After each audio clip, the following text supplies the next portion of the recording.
اور جیسے کہ جہاد میں ہوتا رہا ہے، قتل بھی کرتے ہیں اور قتل ہوتے بھی ہیں، تو خون بہائیں گے بھی اور اپنا بھی خون بہائیں گے. تو دونوں طرف جیسے جہاد میں ہمیشہ سے ہوتا رہا ہے اللہ کے لیے لڑنے والوں کا جو طریقہ رہا ہے، صحابہ کرام نے جیسے بڑی بڑی قربانیاں دی، تو اور تیرے فالوورز بھی تیری باتوں میں آئیں گے، وہ دلائل کی دنیا کو ایک طرف رکھیں گے، خواہشات کی اتباع کریں گے. تو جب مقابلہ ہوتا ہے تو پھر ایسے ہی ہوتا ہے نا. تو اللہ نے بھی کہا وَاسْتَفْزِزْ مَنِ اسْتَطَعْتَ مِنْهُمْ، ان میں سے جس پر بھی تیرا بس چلے تو ان کے قدم کو اکھاڑ. اور اللہ نے کہا کیسے اکھاڑے؟ بِصَوْتِكَ، اپنی آواز کے ذریعے. آواز کا مطلب کیا ہے؟ دعوت. جب آپ کسی کو بلاتے ہیں نا تو آواز دیتے ہیں. تو عام طور پہ جب بھی کسی کو بلایا جاتا ہے اپنی طرف تو آواز دے کے بلایا جاتا ہے. تو مراد آواز نہیں ہے کیونکہ شیطان آوازیں نکالتا ہو، مراد دعوت ہے. اس دعوت کو صوت سے تعبیر کیا گیا ہے.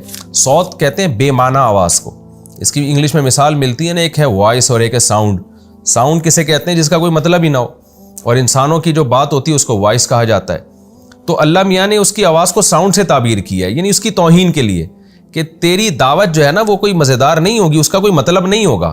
لیکن بے وقوف اور احمق لوگ اس بے مطلب آواز پر لبیک کہیں گے کیونکہ اس میں ان کو خواہشات پوری ہوتی نظر آئیں گی.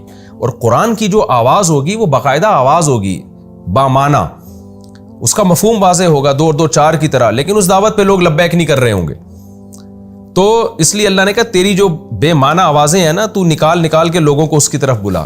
اس آیت کی تفسیر میں علماء کرام نے موسیقی کو بھی شامل کی ہے کہ موسیقی کی دھنیں اور سریں جو اللہ سے لوگوں کو غافل کرتی ہیں وہ بھی اس میں داخل ہیں، کیونکہ وہ بھی ایک آواز ہے جو صرف آپ اس کے تانے بانے ملا کے اس پہ ناچنا شروع کر دیتے ہیں، انجوائے کرتے ہیں، اور اللہ اس کے رسول کو اور اس کے احکامات کو آپ بھول جاتے ہیں اور عیاشی کی طرف جانے لگتے ہیں. حالانکہ اللہ اس کے رسول کی دعوت میں جان ہوتی ہے، وہ دلائل پر مبنی دعوت ہوتی ہے. وہ بتا رہے ہوتے ہیں کہ اس کو تم فالو کرو گے تو یہ جزا ملے گی، اور اس کی مخالفت کرو گے تو یہ سزا ملے گی، اور اس کو اللہ تعالیٰ براہین سے اور دلائل سے ثابت کرتے ہیں. لیکن جو گانے اور موسیقی سننے کے عادی لوگ ہیں وہ صرف آوازوں کو دیکھ کر اس کے سروں سے متاثر ہو رہے ہوتے ہیں اور اس کے سروں کے پیچھے بھاگ کے قرآن کی دعوت کو چھوڑ دیتے ہیں. تو اس لیے اللہ نے فرمایا کہ تو اپنی آواز کے ذریعے جس طرح سے چاہے لوگوں کے قدم کو اکھاڑ، وَأَجْلِبْ عَلَيْهِمْ بِخَيْلِكَ وَرَجِلِكَ، اور پورا زور لگا دے، یعنی اپنے لاہو لشکر، اپنے گھڑ سوار اور پیادہ پا سپاہیوں کو کھینچ کے لیا انسانوں کے مقابلے میں. یہ کنایا ہے، یہ یعنی ایک محاورہ ہے کہ ہم کہتے ہیں نا اپنا لاہو لشکر لا کے تو یہ کام کر لے، اکیلا نہیں کر. تو اللہ نے بھی شیطان کو گویا قیامت تک کھلی مہلت دے دی کہ تو پورا زور لگا دے، جس طریقے سے گمراہ کر سکتا ہے لوگوں کے دلوں میں وسوسے ڈال کے اور دنیا کو مزین کر کے اور کس مختلف طریقوں سے. وَشَارِكْهُمْ فِي الْأَمْوَالِ وَالْأَوْلَادِ، اور ان کے مالوں اور اولاد میں بھی شریک ہو جا. کیا مطلب مال میں شرکت کیا ہے؟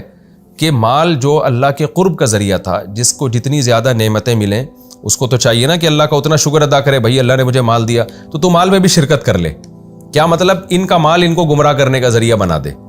اور اولاد میں بھی شرکت کر. اولاد ملنے سے ہونا تو یہ چاہیے تھا کہ اللہ کی نعمت ہے تو ہم اور اللہ کا شکر ادا کریں، لیکن اولاد میں بھی تو اپنا حصہ ڈال دے. کیا مطلب؟ یہ اولاد بھی گمراہ کرنے کا ذریعہ بن جائے. کتنے لوگ اپنی اولاد کی وجہ سے سیدھے راستے سے ہٹ جاتے ہیں.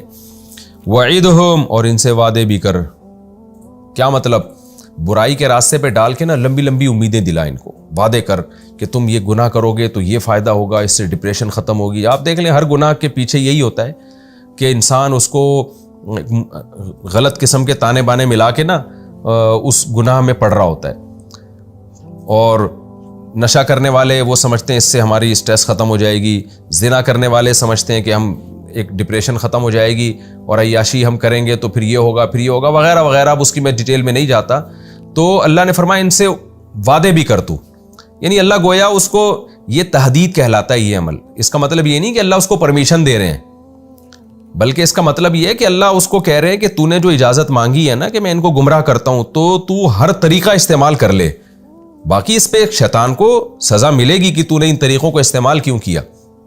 اس کی مثال ہے جیسے کوئی آپ کو دھمکی دے رہا ہو نا کہ میں تجھے قتل کر دوں گا، تو آپ کہتے ہیں بھائی تو جو کر سکتا ہے کر لے. تو یہ پرمیشن نہیں ہوتی کہ میری طرف سے اجازت ہے. مطلب یہ کہ میں تجھ سے ڈرنے والا نہیں ہوں، اگر مقابلہ ہے تو پھر کر کے دیکھ، صحیح طرح سے کر.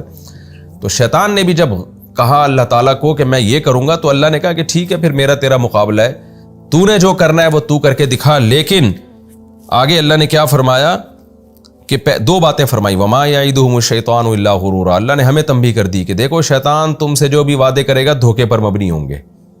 وہ بڑے سنہری باغ تمہیں دکھائے گا کہ ویژن ہے، جیسے آج کل جو مذہب کو نہیں مانتے نا موٹیویشنل اسپیکر، وہ جس طرح کے فضول دعوے کر رہے ہوتے ہیں، پھر یہ ہو جائے گا، پھر یہ ہو جائے گا، اور حالانکہ ان کی دعوت میں خدا کا کوئی تذکرہ ہی نہیں ہوتا اور جنت جہنم کا کوئی تذکرہ ہی نہیں ہوتا، اور بڑے بڑے سنہری باغ دکھائے گا، لیکن وہ باغ دکھاتے ہیں سنہری باغ بڑے بڑے.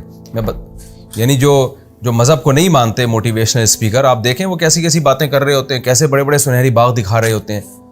تو اللہ کہتے ہیں کہ یہ سارے جو اللہ کو بھلا کے یا اللہ کی نافرمانی کر کے جتنے بھی وعدے ہیں، جتنے بھی سنہری مستقبل ہیں اور کامیاب مستقبل ہیں، یہ سب شیطان کے وہ دھوکے ہیں، شیطان کے وہ وعدے ہیں جو نرے دھوکوں پر مشتمل ہیں.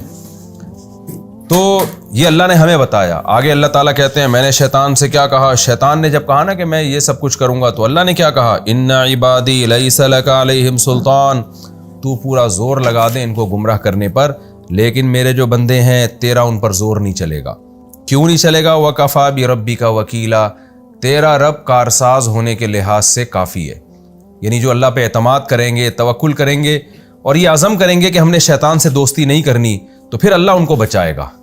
پورا زور بھی تو لگا دے گا، تیرا وہ زور ان پر نہیں چلے گا.